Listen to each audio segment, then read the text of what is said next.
Welcome to Miles Macro.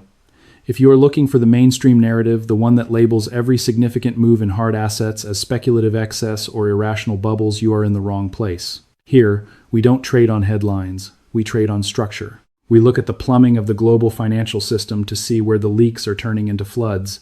Today, we are witnessing what I call the Great Divergence, a structural fracture between the paper-based pricing mechanisms of the West and the physical reality of the East. While the Western financial media was focused on noise and momentum, the market in Shanghai woke up and sent a signal that should have set every alarm bell ringing from London to New York. We aren't just looking at a price spike. We are looking at the moment where the paper-construct system that has managed price perception for decades starts to crack under the weight of real-world, physical demand. Shanghai silver didn't just open higher. It opened at $99. At that exact moment, Western spot prices were sitting at $88.50. That is not a minor arbitrage opportunity. That is a $10 premium that signals a complete breakdown in global price discovery. When the physical bids from Shenzhen recyclers and Eastern sovereign buyers run $5 to $10 above the exchange's previous close, the market is telling you exactly where the true price lives before the screen even turns on. This introduction serves as your map for the chaos ahead. We are currently navigating a landscape where the COMEX implied volatility index is screaming at 134, a level that suggests the options market is pricing in violent, potentially disorderly moves. We are seeing a 2-to-1 ratio of paper claims to physical metal available for delivery, all while the mainstream remains blind to the structural shift in capital. From record gold imports in India to oil hitting $67 amid a decade-long supply drought, the macro environment is tightening. This is financial warfare 101. It is the point where, as Jim Rickards noted, the struggle for resource dominance becomes visible. The tape is telling a story that the experts don't have a framework to understand. They call it a bubble because they cannot admit the system is changing. At Miles Macro, we don't care about their labels. We care about the data, the delivery risk, and the discipline required to stand firm when the market gets loud. Get your charts ready. Verify the CME data yourself. Don't listen to the hype. Look at the entries. The gap between $86 and $96 is more than just $10. It is the front line of a global economic shift. Let's get into the numbers. The numbers don't lie, but they certainly do scream if you know how to listen. When the Shanghai Futures Exchange, silver market, opened after the holiday break, it didn't just tick higher, it gapped into a different reality. The number was $99. Let that sink in. While Western traders were sipping coffee and watching the global spot price hover listlessly around $88.50, the East woke up and immediately priced silver at a nearly double-digit premium. This wasn't a flash in the pan or a data error. It was a violent correction of a mispriced asset. To understand the gravity of this, we have to look at the pre-game signals. Remember the data we tracked from the Shenzhen recyclers? In the days leading up to the open, physical bids were already running $5 or more above the SHFE pre-holiday close. That wasn't just noise or retail FOMO. It was the physical market, the people who actually handle, melt, and move the metal, telling you exactly where demand was priced before the electronic exchange even flipped the switch. When the exchange finally turned on, the market simply caught up to the reality of the street. The session itself was a masterclass in volatility and raw demand. From that $99 open, the price was pushed aggressively all the way to $102 per ounce. Think about that spread. While the West was trading at $86, someone in Shanghai was clearing physical lots at $102. Now, the session eventually settled at an average of $96. And there's a legitimate debate among tape readers. Does the $96 average reflect the truth, or does that final physical lot cleared at $102 better represent the desperate need for metal? At Miles Macro, we argue it doesn't matter which one you pick. Both numbers are significantly higher than Western spot. Both numbers confirm a $10 premium that the paper markets are desperately trying to ignore. The most telling part of this entire session wasn't just the high price in the East, it was the total paralysis in the West. During the heat of the Shanghai session, Western trading volume was almost completely stalled. We saw low volume paired with a heavy premium, a classic signature of a structural disconnect. This isn't just a temporary arbitrage opportunity that will be arbed away by a few high-frequency trading bots. This is a structural fracture. When physical bids run this far above paper prices, it tells you that the paper price has lost its utility as a tool for price discovery. The Western markets are currently sitting at $86.40, struggling below a resistance zone that has rejected price 3 times now. But while the paper traders are arguing over hourly candle wicks and technical resistance, the physical market in Shanghai is operating on a different plane of existence. A $10 gap is not a fluctuation, it is a declaration of independence by the Eastern physical market. They are no longer waiting for London or New York to tell them what their silver is worth. They are setting the price based on what is in the vault, not what is on the screen. While Shanghai is shouting from the rooftops with a $10 premium, the real pressure cooker is hidden within the settlement data of the COMEX in New York. This is where the paper construct meets the cold, hard wall of physical reality. At Miles Macro, we don't just look at the price on the screen, we look at the claims versus the vaults. And right now, the math is starting to look like a mathematical impossibility. As of this Monday, the March open interest stands at 37,651 contracts. For those who don't have a calculator handy, that represents roughly 188 million ounces of paper silver currently heading toward a settlement wall in just 3 trading days. Now, let's look at the other side of the ledger. Registered COMEX silver. This is the metal that is actually warrant issued and available for delivery. That number sits at a meager 88 million ounces. Do the math. We have a 2-to-1 ratio. 2 ounces of paper claims for every single ounce of deliverable physical metal currently in the vaults. This is what we call the paper trap. The system relies on the assumption that most contract holders will simply roll their positions into May and never actually ask for the metal. But when you have a $10 premium in the East and a global supply crunch, that assumption becomes a dangerous gamble for the shorts. The clock is not just ticking, it's screaming. February 26th is the last safe day to roll March futures if you want to avoid the risk of physical delivery. February 27th is first notice day. That is the line in the sand where shorts can begin issuing delivery notices, and any long who hasn't exited is at risk of being assigned. This isn't a theoretical debate for ivory tower economists. This is a hard deadline for market participants. The roll into May is underway, but the data shows it isn't happening fast enough to eliminate the delivery pressure entirely. What's even more alarming is the lack of reinforcements. In a healthy market, as prices rise and demand spikes, you would expect to see metal flowing into the COMEX vaults to replenish the registered category. Instead, we see the opposite. Registered silver has remained essentially flat to slightly down. No new metal is coming to the rescue. The drain continues, and the vaults are staying dry. This brings us to the ultimate signal of distress, the carry-adjusted basis between March and May. We are watching the spread to see if it flips from contango, the normal state where future silver is more expensive due to storage costs, into backwardation. When nearby silver trades at a premium over future silver, the market is sending a clear, desperate message. I don't care about the paper price. I need the physical metal, and I need it right now. We are not confirmed in backwardation yet, but we are hovering on the edge. If that flip happens, it changes the entire global conversation from speculation to shortage. Verify the CME open interest numbers. Check the COMEX depository reports for yourself. The paper-to-physical disconnect isn't a conspiracy. It's a structural defect that is currently being exposed in real time. If the physical premium in Shanghai is a signal from the street, and the COMEX delivery data is a signal from the vaults, then implied volatility, IV is the warning siren screaming from the smartest room in the house, the options market. At Miles Macro, we often say that price is what you see in the rearview mirror, but volatility is what you see through the windshield.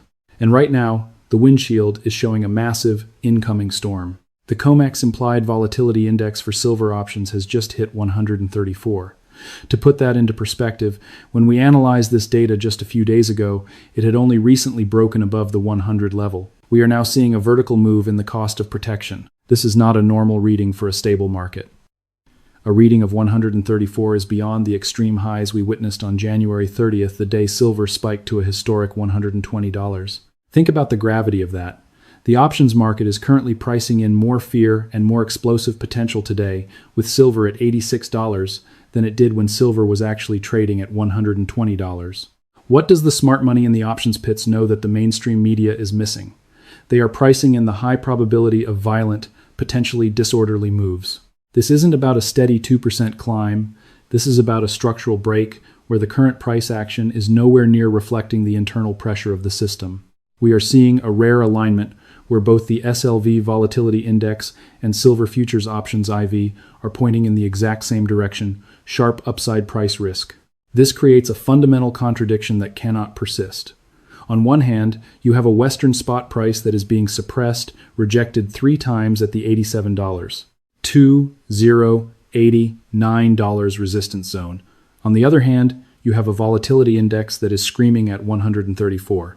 These two things, suppressed price and record high volatility, cannot coexist indefinitely. It is like trying to keep a lid on a pressure cooker while turning the heat to maximum.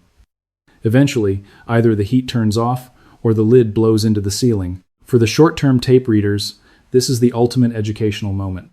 When you see this level of IV, it means the market is preparing for a move that could bypass technical levels entirely. A wick or a fake out isn't what the options market is worried about.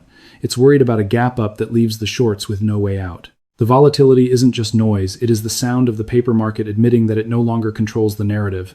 Verify the CME volatility data for yourself. When the IV screams while the price stays flat, the coiled spring is nearly at its limit. In the world of high-stakes commodity trading, the word manipulation is often thrown around as a conspiracy theory to explain away unfavorable price action. But at Miles Macro, we don't deal in theories. We deal in documented enforcement. What happened today at the Shanghai Futures Exchange, SHFE, wasn't a shadow play, it was a public execution of trading accounts that attempted to break the rules of the game. During the explosive Shanghai Open we discussed earlier, the one that saw silver gap to $99, we witnessed heavy, visible manipulation attempts. These weren't subtle moves, they were flagged and documented in real time by analysts tracking the order flow and depth of market. We saw aggressive attempts to spoof the tape and suppress the burgeoning physical demand signal. However, unlike the slap-on-the-wrist fines we often see in Western regulatory environments years after the fact, the SHFE responded with immediate, surgical precision. The exchange officially suspended another group of accounts for breaching trading rules. This brings the total number of accounts suspended in February alone to 23. Let that number resonate. 23 major trading accounts nuked in a single month. This isn't a glitch or a minor oversight. This is the exchange itself confirming that the manipulation was real, aggressive, and significant enough to warrant immediate termination of trading privileges. Why does this matter to you as a macro investor? Because it tells us that the fight for price discovery is reaching a fever pitch. If there were no structural shortage, if the $10 premium was just noise, there would be no need for these entities to risk their entire capital base through illegal manipulation tactics. The very fact that 23 accounts were willing to break the law to influence the price tells you how desperate the short side of this trade has become. This is the point where financial warfare becomes visible to anyone with their eyes open. When an exchange begins mass suspending accounts, it is a sign that the paper construct used to manage price perception is starting to fail. The SHFE is sending a clear message to the world. They are prioritizing the integrity of their physical price discovery over the survival of manipulative paper players. Verify the suspension list for yourself. Look at the timestamps of when these accounts were flagged. This isn't just about silver, it's about the rules of the new global economy. In the East, they are clearing the field to let the real price emerge. In the West, we are still staring at a screen that says $86, wondering why the volume has stalled. The gap is widening, the players are being removed from the board, and the structural pressure continues to build. If you want to understand why the silver and gold markets are behaving like a coiled spring, you have to stop looking at them in a vacuum. At Miles Macro, we track the master commodity crude oil. Energy is the ultimate input for every single thing on this planet, including the mining, refining, and transporting of precious metals. And right now, the energy market is flashing a massive buy signal for hard assets. Crude oil recently surged to $67 per barrel, marking its highest level since August. This isn't just a technical bounce. We are seeing a wave of bullish bets flooding the oil pits. Why the sudden urgency? The market is currently pricing in a high-stakes geopolitical layer, a potential escalation involving Iran.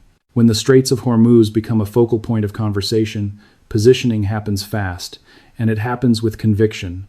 But while the headlines focus on the flashpoint of the week, the real story, the structural story, is far more ominous. Global oil discoveries have absolutely cratered. Over the past decade, we've seen a 40% drop in new finds. Between 2015 and 2020, the world was averaging about 10 billion barrels of new discoveries per year. Fast forward to the 2021-2025 period, and that number has shriveled to just 6 billion barrels. This is a structural supply problem with a 20-year lag. In this industry, you don't just flip a switch. It takes 2 decades from the moment you find a drop of oil to the moment you produce the first barrel of output. We are effectively living on the savings account of discoveries made in the early 2000s, and that account is running low. When oil moves upward based on geopolitical risk and structural supply concerns simultaneously, it creates a massive inflationary tailwind. This is the macro pincer movement. Rising oil prices act as an immediate inflationary input into an economy that is already struggling to maintain its paper currency's purchasing power. This environment is the exact fuel that drives gold and silver higher. You cannot have $100 plus oil and cheap silver. The math simply doesn't work. The cost of production rises, the value of the fiat currency falls, and the demand for a hedge, a real, physical asset, skyrockets. The mainstream analysts call the move in gold and silver speculative excess. At Miles Macro, we call it logistics. If it costs more to move the world, it costs more to store your wealth. The move in crude to $67 is the market's way of saying the era of cheap energy and, by extension, cheap commodities is over. Verify the global discovery data for yourself. Look at the capital expenditure, CAPEX, reports of the major oil producers. The underinvestment is a multi-year reality that cannot be fixed with a press release. As oil breaks out, the inflationary pressure on silver becomes a structural certainty, not just a technical possibility. The macro environment is tightening, and the energy floor is rising. If you want to know where the global financial center of gravity is shifting, stop looking at the tickers on Wall Street and start looking at the customs data from Mumbai and the ETF flows in Shanghai. At Miles Macro, we track the movement of the big money, not the speculative retail froth, but the massive, tectonic shifts of sovereign wealth. What we are seeing right now is a deliberate, quiet, and massive pivot toward physical gold and silver that the Western mainstream simply cannot explain. The latest import data out of India has just confirmed another record-breaking month for gold. This isn't an isolated spike or a seasonal fluke. It is a consistent, relentless pattern that has been building for months. While Western financial media continues to attribute the rise in precious metals to vague notions of momentum or technical breakouts, they are missing the forest for the trees. They are looking for a reason that fits their existing paper-centric worldview, while the East is busy settling the bill in bullion. Mainstream analysts are currently scratching their heads, trying to find a framework for why spot gold is trading at $5,130. They call it a bubble. They call it speculative excess. They use every buzzword in the book to avoid admitting that the very foundation of the fiat system is being questioned by the world's largest buyers. What they don't understand, or perhaps refuse to acknowledge, is that this capital is flowing because institutions and sovereign buyers in Asia are making a deliberate judgment about where real value resides. This isn't a trade for these buyers. It's a reallocation of reserves.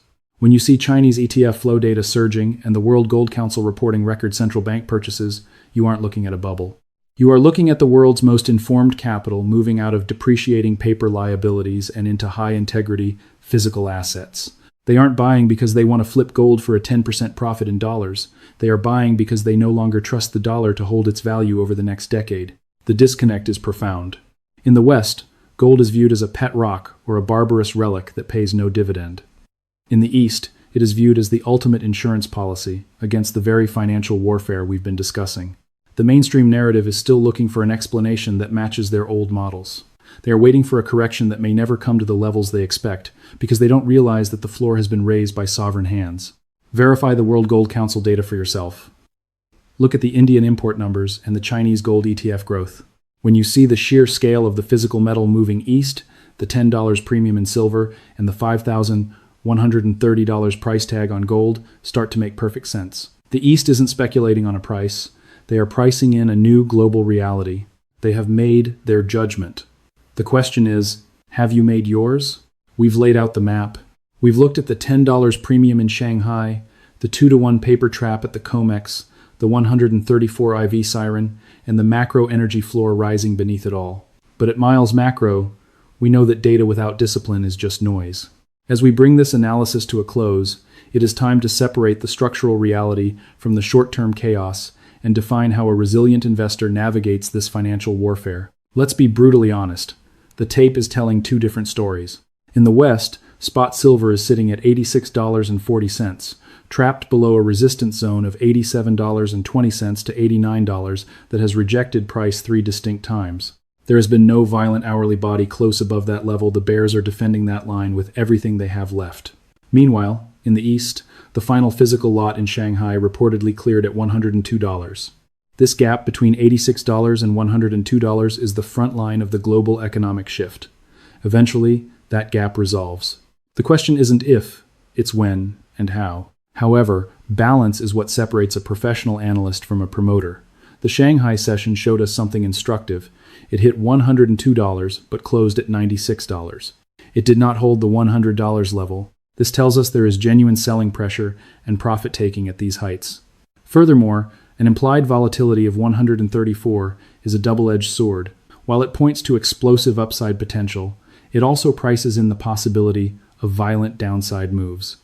A coordinated intervention, a systemic margin call cascade, or a broader risk-off liquidation could force prices lower across all asset classes simultaneously. If the physical demand signals don't sustain, Shanghai could just as easily move back toward Western levels. The most critical signal to watch in the coming 72 hours is the carry-adjusted basis between March and May futures. If the market flips into backwardation, the conversation changes from price discovery to systemic failure.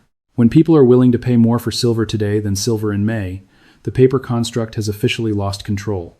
Here's the Miles macro bottom line. Verify the data. Check the CME volatility reports. Look at the COMEX open interest versus registered stocks. Don't take my word for it, look at the ledger. Logic over hype. Separate what the data is actually saying from what you want it to say. Confirmation bias is the fastest way to lose capital in a high volatility environment. Manage your emotions. In a market with 134 IV, the noise will be deafening. If you cannot manage your pulse, you cannot manage your positions. Humphrey Neal once wrote that the tape tells you what is happening, not when it finishes happening. The structural story is already written in the numbers. The market will decide the timeline on its own schedule. Protect your capital. Stay disciplined. The ones who read the data clearly and stay grounded when the market gets loud are the only ones who will be standing when the dust settles. This is financial warfare education, not advice. Do your own due diligence. Invest with logic, not hype. Miles out.